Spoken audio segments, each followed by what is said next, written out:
नमस्कार साथियों, हिंदी नेटशाला चैनल में आप सभी का पुनः हार्दिक अभिनंदन है। जैसा कि आप सभी जानते हैं, अपने इस चैनल पर हम हिंदी की उच्च स्तरीय प्रतियोगी परीक्षाओं की तैयारी प्रामाणिक पुस्तकों के माध्यम से करते हैं। इसी क्रम में जो सभी हिंदी की प्रतियोगी परीक्षाओं के लिए सबसे ज़्यादा इम्पोर्टेंट और विस्तृत टॉपिक है हिंदी साहित्य का इतिहास, उसकी तैयारी के लिए हम रामचंद्र शुक्ल की पुस्तक को पूरा पढ़ने के बाद दूसरी मुख्य पुस्तक के रूप में पढ़ रहे हैं राम स्वरूप चतुर्वेदी जी की पुस्तक हिंदी साहित्य और संवेदना का विकास। प्लेलिस्ट में क्रमबद्ध रूप से वीडियोस मैंने लगा दिए हैं, इसी नाम से प्लेलिस्ट बना दी है, इसी बुक के नाम से। उसमें से 21वें नंबर का वीडियो ये आज रहेगा, यानी 21वें नंबर का वीडियो आज मैं उस प्लेलिस्ट में लगा दूंगी। भक्ति काल के अंतर्गत मुख्य कवियों की को हमने एक एक कक्षा में समझा। कल रहीम दास को पढ़ने के बाद मुख्य कवियों की सूची यहाँ समाप्त हो जाती है। आगे रामस्वरूप चतुर्वेदी जी जो भक्ति काल के अन्य कवि छूट गए हैं उनके विषय में परिचय देते हैं और उसके बाद रीति काल को हम प्रारंभ करेंगे। ठीक है, तो आइए समझते हैं कि मुख्य कवियों के बाद मुख्य कवि कौन कौन पढ़े। हमने पढ़ा सूरदास जी को, हमने पढ़ा तुलसीदास जी के विषय में, फिर पढ़ा हमने मीरा को, फिर पढ़ा कबीर को और फिर रहीम को। इस तरीके से जो मुख्य कवि हैं उनको हमने पढ़ा है। अब आगे भक्ति काल के छठे इस प्रकरण में क्या लिखते हैं इसको देखेंगे। भक्ति काल के प्रमुख कवियों के विवेचन के पश्चात इस काल के अन्य सहयोगी कवियों का उल्लेख उचित होगा। जैसे एक कविता अपने में पूरी कविता प्राय नहीं होती, अंशों में होती है और यह अंशों की कविता फिर पूरी रचना में परिव्याप्त हो जाती है, वैसे ही लेखक के समग्र कृतित्व की स्थिति है। कुछ ही रचनाओं का वैशिष्ट्य उसके समग्र लेखन को आलोकित करता है। जैसे कि कहने का तात्पर्य कि ऐसा नहीं है कि एक लेखक जितनी रचनाएं लिखता है वो सब उसकी सर्वश्रेष्ठ रचनाएं हो जाती हैं, नहीं, बल्कि उसमें से कुछ दो चार रचनाएं इतनी प्रसिद्धि पा जाती हैं कि फिर वो उस लेखक की पहचान बन जाती हैं। जैसे बात करें चंद्रधर शर्मा गुलेरी की, तो उनकी एकमात्र कहानी है उसने कहा था।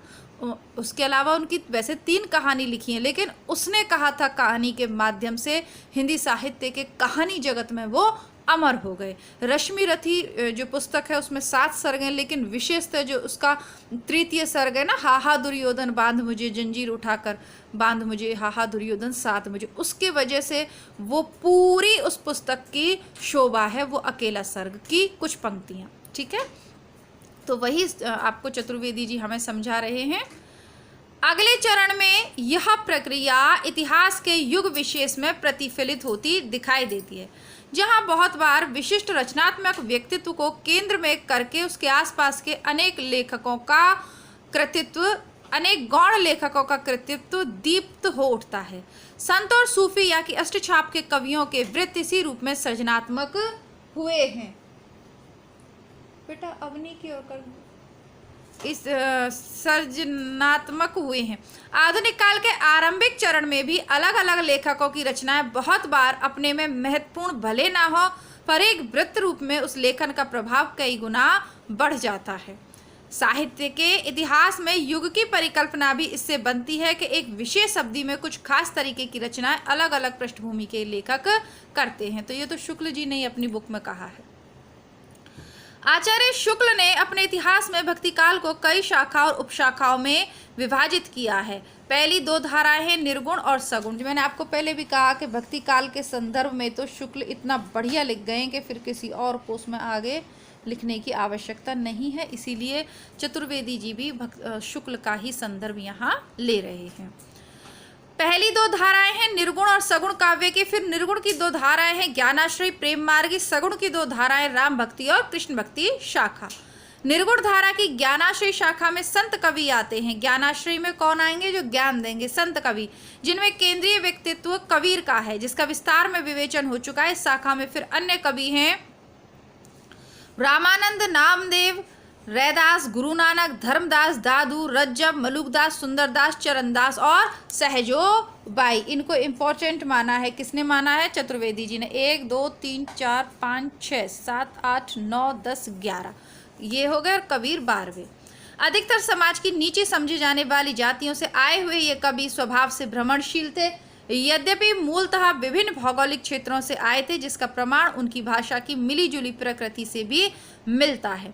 इस काव्य धारा में कई संप्रदायों से संबंध कवि हैं। प्रेम मार्गी सूफी कवि धार्मिक सांप्रदायिक दृष्टि से अधिक एक रूप हैं। जायसी के कालजयी महाकाव्य पद्मावत के वैशिष्ट्य का कुछ विवेचन किया गया है। जायसी के उसमें हमने पढ़ लिया ये, ठीक है। प्रेम कथा को आधार मानकर सूफी आध्यात्म के सहारे प्रबंध लिखने वाले अन्य कवि हैं मुल्ला दाऊद, कुतुबन मंचन और उस्मान। इनका अधिकतर काव्य अवधि में रचा गया है। तो ये सब हमने शुक्ल की बुक में बहुत विस्तार से पढ़ लिया। यहाँ केवल इन्होंने नाम उल्लेख किया है। अब इस सब को समझना है, इनकी रचनाओं को जानना है, तो निसंदेह हमें शुक्ल की बुक को पढ़ना पड़ेगा। और मुझे ये पूर्व से ही मालूम है कि शुक्ल की बुक को पढ़े बिना जब आप और बुकों को और बुक्स जैसे कि हायर एजुकेशन के लिए जब पढ़ेंगे तो वो वैसे भी समझ में आने वाली नहीं है। क्रमबद्ध रूप से मैंने आपको पढ़ाया है। सबसे पहले मैंने आपको हिंदी साहित्य का सरल इतिहास बुक पढ़ाई है, आपको हिंदी बुकशाला चैनल पे मिलेगी। इस चैनल के डिस्क्रिप्शन में भी मैं उसका लिंक डाल दूंगी। फिर मैंने शुक्ल करवाई आपको हिंदी साहित्य के इतिहास की तैयारी के लिए, और फिर हम रामस्वरूप चतुर्वेदी जी पढ़ रहे हैं। यूथ कंपटीशन के जो प्रैक्टिस सेट हैं वो दोनों चैनल पे मैंने करवा दी हैं आपको। रीतिकाल तक कंप्लीट हो गए, आधुनिक काल में पद्य भाग पूरा हो गया और उपन्यासों में गद्य विधाओं में उपन्यास चल रहे थे।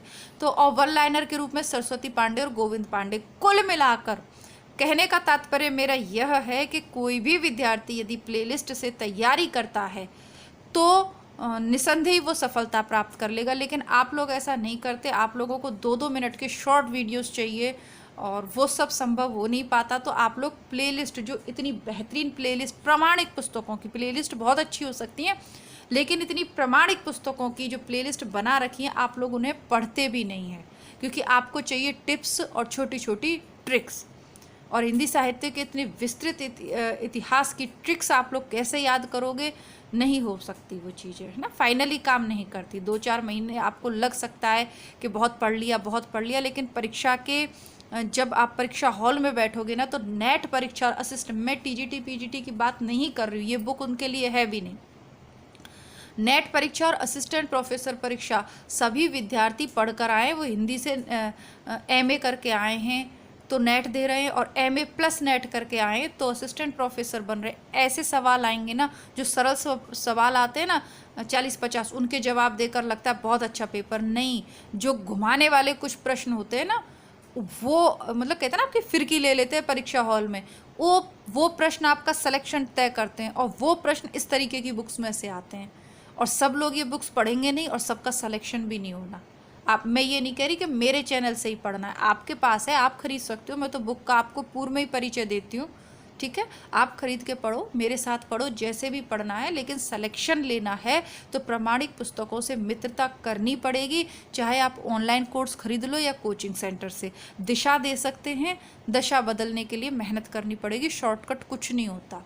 क्योंकि वो 2-4 प्रश्न जो आएंगे वो आपको कोई कोचिंग सेंटर और कोई ऑनलाइन नोट्स नहीं करवा पाएंगे। उनके लिए बुक्स आपको पढ़नी पड़ेंगी, मेरे साथ या अकेले, ये आप तय कर लो। पढ़ना ज़रूरी है, ठीक है। आगे बढ़ते हैं। कृष्ण भक्ति शाखा के कुछ विशिष्ट कवियों को धार्मिक सांप्रदायिक दृष्टिकोण से अष्टछाप नाम दिया गया। धार्मिक सांप्रदायिक दृष्टिकोण से दिया गया। इसके अंतर्गत वल्लभाचार्य के 4 शिष्य और उनके पुत्र गोसाई विट्ठल नाथ के 4 शिष्य माने जाते हैं। ये 8 कवि हैं: सूरदास, कुंभनदास, परमानंद, कृष्णदास, छीस्वामी, गोविंद स्वामी, चतुर्बुद्धदास और नंददास। इस अष्टछाप की प्रतिष्ठा गोसाई विट्ठल नाथ ने की थी। आचार्य शुक्ल की आलोचना भाषा कभी कभी ही भावुकता के दबाव में अलंकृत होती है।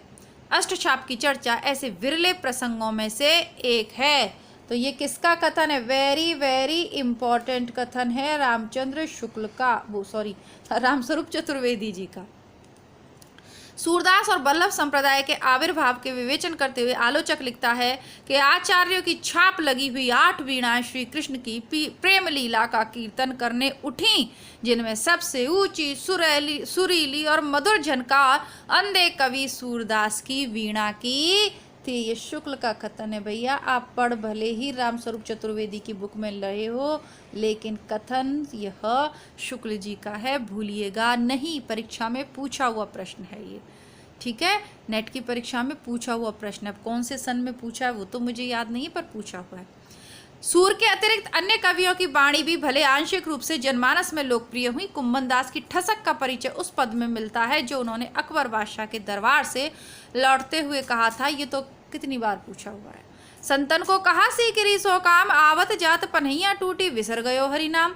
हरि स्मरण में बाधा और जूतों के टूटने का अटपटा लगता समीकरण कवि के गहन भक्ति भाव को ही प्रमाणित करता है। परमानंद और भी ऊंचे दरबार की उपेक्षा कर देते हैं। कहा करो बैकुंठ ही जाए, जहाँ नहीं नंद जहाँ ना जसोदा, नहीं जहाँ गोपी ग्वाल ना गाय, जहाँ नहीं जल जमुना को निर्मल और नहीं कदमन की छाए, परमानंद प्रभु चतुर ग्वालिनी ब्रज रज तजी मेरी जाय बलाए। है ना, गोपी कहती क्या करना है बैकुंठ जाकर। उद्धव कहता है ना वो बैकुंठ मिलेगा, मोक्ष मिलेगा, क्या करना है बैकुंठ जाकर, जहाँ ये सब नहीं है। ये ब्रज की रज मुझसे नहीं तजी जाती। वाक वैदग्ध्य और तन्मयता का विलक्षण संयोग कृष्ण भक्ति शाखा के कवियों में अधिक मिलता है। वाग वैदग्ध्यता, तन्मयता, देखिए ये ऊपर के जो दोनों तीनों उदाहरण है ये शुक्ल की बुक से ही लिए गए हैं। एक अत्यंत लोकप्रिय पद में कृष्ण वर्ण की व्याख्या इस रूप में हुई है। जसोदा ने कारी अंधेरी में जायो, ताते कारो ही रंग हरि पायो। यहाँ व्यंजना कुछ और दूर जा सकती है। कृष्ण काली अंधेरी रात में जन्मे, इसलिए उनका वर्ण ही कृष्ण नहीं हुआ, उनका पूरा चरित्र वैसा ही रहस्यमय ही बना। दूसरी ओर राम का जन्म मध्य दिवस अति शीत न घामा। हिंदी साहित्य के दो उपजीव्य चरित्रों का जन्म एक दूसरे के विपरीत समय पर होता है। कृष्ण भादों की प्रखर वर्षा वाली अंधेरी काली रात में जन्म लेते हैं। राम चैत्र के शांत मास में ठीक मध्याह्न के समय, वैसा ही उनका चरित्र है। सर्वत्र प्रकाशित, कहीं कुछ संदेह और अस्पष्टता नहीं। एक पक्ष में लीला है, दूसरे में मर्यादा। इन कृष्ण घाट और राम घाट के बीच हिंदी काव्य धारा प्रवाहित होती आई है। कृष्ण घाट और राम घाट के बीच हिंदी काव्य धारा प्रवाहित होती आई। ये किसका कथन है? चतुर्वेदी जी का। आचार्य शुक्ल की अलग अलग प्रयुक्त शब्दावली में तुलनात्मक विवेक करते हुए कहें तो राम के चरित्र में समन्वय भावना और संतुलन है, और कृष्ण के चरित्र में विरुद्धों का सामंजस्य। Very very important. रचनाकार के लिए आसानी किसी और नहीं है। एक तरफ राम के सीधे सरल चरित्र में कुछ बनाना कठिन है, तो दूसरे कृष्ण चरित्र में परस्परी विरोधी पक्षों को साधना मुश्किल। पर भक्त कवियों की यही मुख्य रचना भूमि है। कृष्ण भक्ति के अन्य उल्लेखनीय कवि हैं हित हरिवंश, स्वामी हरिदास, रसखान तथा नरोत्तम दास, जिनका सुदामा चरित्र बहुत लोकप्रिय हुआ। ठीक है, नरोत्तम दास का सुदामा चरित्र आप बहुत लोकप्रिय हुआ है। इसके जो उदाहरण वगैरह हैं सुदामा चरित्र के, ये आपको विस्तृत रूप से शुक्ल की बुक में मिलेंगे। अष्टछाप से संबंधित दो वार्ता ग्रंथ मिले, जिन्हें बल्लवाचार्य के पौत्र और विठलनाथ के पुत्र गोकुलनाथ का बताया जाता है। 200 वैष्णव की वार्ता है, एक 84 वैष्णव की वार्ता है। आगे देखते हैं। इन ग्रंथों में वैष्णव भक्तों और कवियों के वृत्त दिए गए हैं, बहुत कुछ जिनके आधार पर कृष्ण भक्ति शाखा के कवियों की जीवनी आंकी जाती है। ये ग्रंथ हैं 84 वैष्णव की वार्ता और 200 वैष्णव की वार्ता, गोकुलनाथ के हैं। ठीक है, ये सब शुक्ल की बुक में हम पढ़ चुके हैं, इसलिए ये व्याख्या की आवश्यकता नहीं है। भक्त कवियों के जीवन वृत्त संबंधी सामग्री देने के अतिरिक्त इन ग्रंथों का महत्व इसमें भी है कि उनके माध्यम से ब्रजभाषा के साहित्यिक गद्य का कुछ स्वरूप हमारे सामने स्पष्ट होता है। राम भक्ति शाखा के अंतर्गत तुलसीदास का व्यक्तित्व इतना बड़ा है जैसे शेष सब कुछ उसी में समा गया हो। यदि उनके राम कथा वर्णन से कुछ शेष बचा हो तो इसीलिए इस शाखा में फिर गौण कवियों की स्थिति नहीं रह जाती। यों भी कृष्ण कथा में जैसा वैविध्य है, जितने उसके रंग रूप स्थिति है, वैसी राम कथा में नहीं। कृष्ण कथा में टेढ़ी लीला पंक्तियां बनाना आसान तो नहीं रुचि कर रहा है, पर राम कथा की सीधी सादी मर्यादा पंक्ति खींचने का कठिन काम उतनी ही सफलता के साथ अकेले तुलसीदास कर सके हैं। यह भी अच्छी इनकी जो है कहे एक तरीके से इनका अच्छा ही शोध निकल के सामने आया है। अकेले तुलसीदास कर सके हैं, मर्यादा पुरुषोत्तम रूप में चित्रित करने का। तो इसी के साथ कक्षा को समाप्त करते हैं। पुनः आप सभी लोगों को जानकारी देना चाहूँगी कि जो विद्यार्थी चैनल पर नए हैं वो प्लेलिस्ट को ज़रूर चेक करें, दोनों चैनल्स को सब्सक्राइब करें, ज़्यादा नहीं तो जब तक आप परीक्षा दे रहे हो तब तक चैनल्स को सब्सक्राइब करके ऑल वाला जो ऑप्शन है उसे दबाएं, तो जिससे कि आपको डेली नोटिफिकेशन मिलते रहे। इससे पहले ये जो वीडियो आप देख रहे हो इससे जस्ट पहले वाला वीडियो मैंने आज 3 नई किताबें आप लोगों के लिए मंगाई हैं। रश्मि रथी, यहीं अभी वीडियो बनाया था वो मैंने एक मंगाई है रश्मि रथी, दूसरी मंगाई है मैंने मुर्दैया, डॉक्टर तुलसीराम की आत्मकथा है यह, और उसके बाद मैंने मंगाई है श्रीलाल शुक्ल की राग दरबारी। तो ये तीनों किताबें हम पढ़ने वाले हैं, तीनों आपके नेट यूपीएचसीए के सिलेबस में हैं और भारतवर्ष के लगभग सभी राज्यों के एमए और असिस्टेंट प्रोफेसर भर्ती के सिलेबस में। आप चाहे राजस्थान से दे रहे हो या किसी भी स्टेट से दे रहे हो, एक आध को छोड़कर अधिकतर के सिलेबस में ये निर्धारित है, तो इनको पढ़ेंगे। चैनल पे सब्सक्राइब करने के साथ ऑल वाला ऑप्शन दबा के रखें ताकि डेली नोटिफिकेशन मिले, क्योंकि 2 मिनट का, 3 मिनट का या 10 मिनट का जो वीडियो जितने मिनट के हिसाब से बन पाता है बनाऊंगी मैं। कई बार ऐसा होता है कि 2-2 एक ही, जैसे 2 वीडियो अपलोड कर दिए तो सीधा आपके पे एक ही नोटिफिकेशन पहुंच पाता है, दूसरा नहीं पहुंच पाएगा। ठीक है, तो जो विद्यार्थी नियमित तैयारी करना चाहते हैं, सफल होना चाहते हैं, वो उनके लिए हर वीडियो इम्पोर्टेंट है। हो सकता है कि जो 2 मिनट का वीडियो मैंने आप डाला हो वो आपके ज़्यादा काम आ जाए बजाय लंबे वीडियो के, क्योंकि इस तरीके के जो वीडियोज़ हैं ना, पूरी किताबें कुछ ही विद्यार्थी पढ़ते हैं, लेकिन जो पढ़ते हैं वो सेलेक्ट भी होते हैं।